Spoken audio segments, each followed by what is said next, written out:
Then we have to define our business office processes. And this is a big glaring gap that I'm seeing in most dealerships. You have somebody, how many people have somebody that does your books?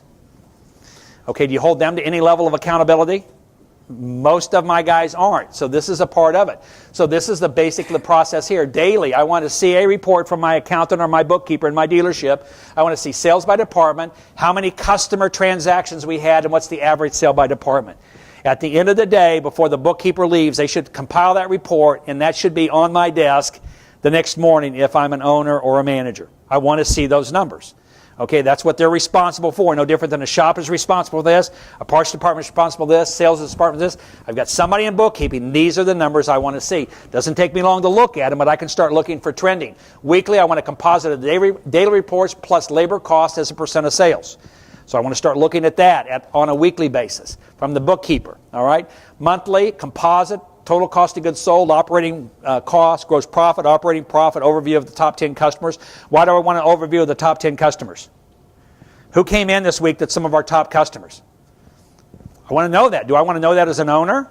As a manager? Okay, because our responsibility as owners and managers take care of those people as a part of it. Then annually, a comprehensive study of your dealership with your bookkeeper and accountant.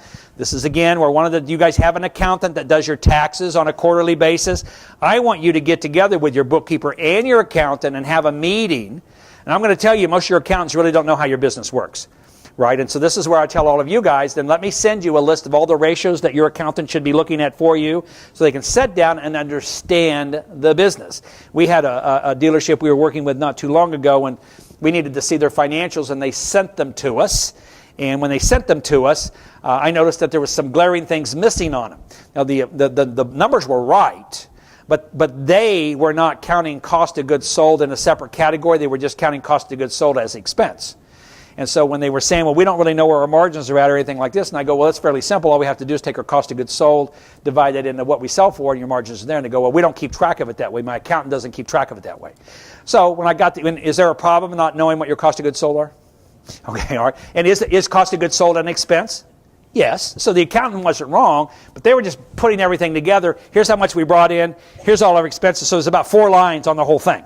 Right? I didn't know what my employee costs were. I didn't know what my building costs were. I didn't know anything. And again, the number was right at the bottom. But again, the accountant didn't understand why we need to break everything apart. And we normally break it apart by manufacturer.